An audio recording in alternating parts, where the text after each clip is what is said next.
لا الہ الا اللہ لا الہ الا اللہ لا الہ الا اللہ. اور شیخ الاسلام مولانا سید حسین احمد مدنی رضی اللہ عنہ 19 سال تک روزے کے پاس بیٹھ کر جالی سے 50 ہاتھ کے فاصلے پر صفحہ کے پیچھے بیٹھ کر میرے دوستوں درس حدیث دے رہے ہیں اور طلبہ کو پڑھا رہے ہیں حدیث پاک کا. اور ساری دنیا کے محدثین و حدیث پڑھنے والے حدیث کو اس طرح سے روایت کرتے ہیں قال رسول اللہ صلی اللہ علیہ وسلم قال رسول اللہ صلی اللہ علیہ وسلم. لیکن میرے دوستو حضرت مدنی رحمت اللہ علیہ کے بارے میں آتا ہے کہ اس 19 سال کے درمیان میں جب حضرت حدیث پاک پڑھاتے تھے تو ان الفاظ سے اپنے ہاتھوں سے اشارہ کرتے تھے صاحب روضہ آقا صلی اللہ علیہ وسلم کے طرف اور یوں روایت کرتے تھے قال صاحب هذه الروضة رضی صلی اللہ علیہ وسلم قال صاحب هذه الروضة صلی اللہ علیہ وسلم یوں روایت کرتے تھے. اور اسی درس کے درمیان کا وہ واقعہ ہے کہ طلبہ کو حیات النبی کا میرا تمہارا اہل سنت والجماعت کا کہ اللہ کے نبی اپنے جسد اطہر کے ساتھ خبر اطہر واضح اطہر میں زندہ ہے. ہماری حاضری ان کی زندگی کی حاضری کی طرح ہے اور ہماری حاضری کو دیکھتے ہیں سنتے ہیں. اور ہمارے اولیاء اللہ کو آقا کا جواب سلام کے جواب آتا تھا تو حضرت مدنی کو جواب آتا تھا.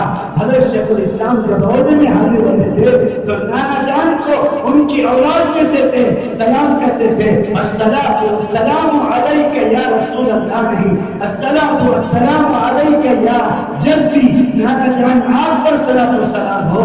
تو خدام سنتے تھے اللہ کے نبی صلی اللہ علیہ وسلم کا جواب آتا تھا وعلیک السلام یا بلدی میرے نواسے میری اولاد تم پر بھی صلاۃ و سلام ہو. تو میرے دوستو حضرت مدنی رحمت اللہ علیہ سبق پڑھا رہے تھے اور یہ عقیدہ سمجھا رہے تھے طلبہ کو کہ آقا جسد اطہر کے ساتھ روزے اطہر میں زندہ ہیں. تو طلبہ نے اشکال کیا اور قرآن کی آیت کریمہ میں پڑھی کہ اللہ قرآن میں کہتا ہے سورہ کہف کی آخری آیت قل انما انا بشر مثلکم. اے نبی جی آپ کہہ دیجئے کہ میں بھی تمہاری طرح ایک انسان ہوں. جب قرآن یہ کہہ رہا ہے تو آپ کیسے کہہ رہے ہیں کہ جو ہے نبی زندہ ہے قبر اطہر کے اندر؟ اگر وہ ہماری طرح انسان ہے تو ان کے جسم کو مٹی کو کھا لینا چاہیے.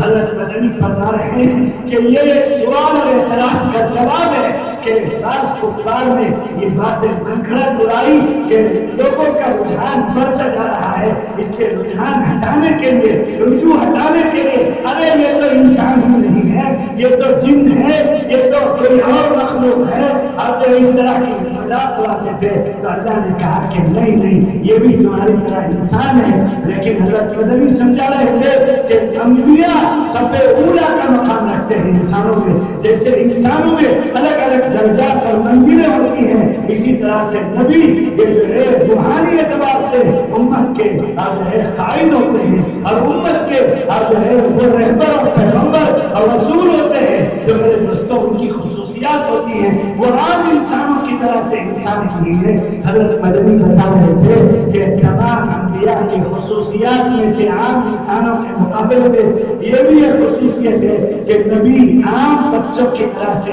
نیچے کے راستے سے نہیں پیدا ہوتے بلکہ ناف سے پیٹ کے راستے سے پیدا ہوتے ہیں. اور جو ہے یہ نبی میرے دوستوں اللہ کے نبی صلی اللہ علیہ وسلم نے فرمایا جو ہے کہ جو ہے میں پیٹ سے اپنی ماں حضرت آمینہ کے بطن سے پیدا ہوا. تو حضرت مدنی سمجھا رہے تھے کہ نبی کی خصوصیات میں سے میرے دوستوں اللہ کے نبی صلی اللہ علیہ وسلم کے بارے میں بتایا کہ ان کے پیشانی پر نور نبوت چمک رہا تھا.